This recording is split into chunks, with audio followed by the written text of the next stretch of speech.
The library was quiet. John preferred it this way. No distractions. He often stayed late, working on his history essays. The old building felt different at night, calmer. John glanced at the clock, 9:53 p.m. Almost time to go. He gathered his books, a chill running down his spine. Why hadn't he noticed how quiet it had become? Where did the other students go? He walked towards the exit, his footsteps echoing in the silence.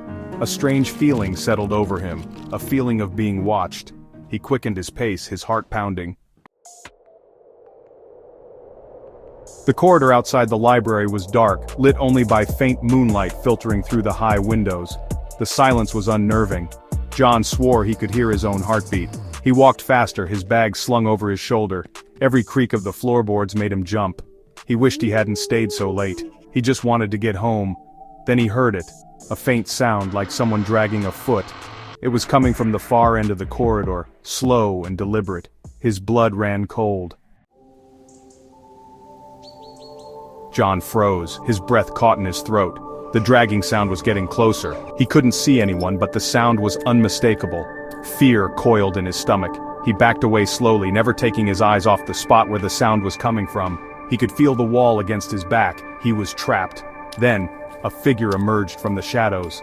A woman, dressed in a long, flowing gown. She was pale, almost translucent, and she was dragging one leg behind her, the source of the chilling sound. John watched in terror as the woman glided towards him, her eyes fixed on him. He couldn't move, couldn't breathe. He had never been so scared in his life. As she got closer, he could see her face more clearly. Her eyes were filled with a deep sadness, and her mouth was twisted into a mournful frown. She reached out a hand towards him, her touch icy cold.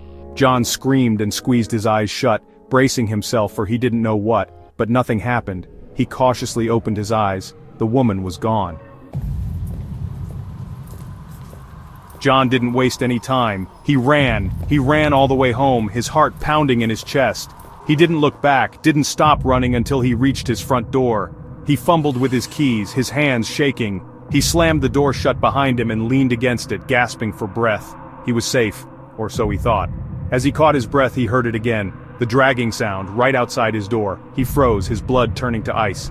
The doorknob slowly began to turn. Then, darkness. The next morning, Mrs. Gable, John's elderly neighbor, found him unconscious on his doorstep. She had always warned him about the ghost of Eden Hill. Agatha, a young woman who had taken her own life after a terrible accident left her crippled. They said she still wandered the halls, searching for something she had lost. Now, Mrs. Gable feared, John might be lost too.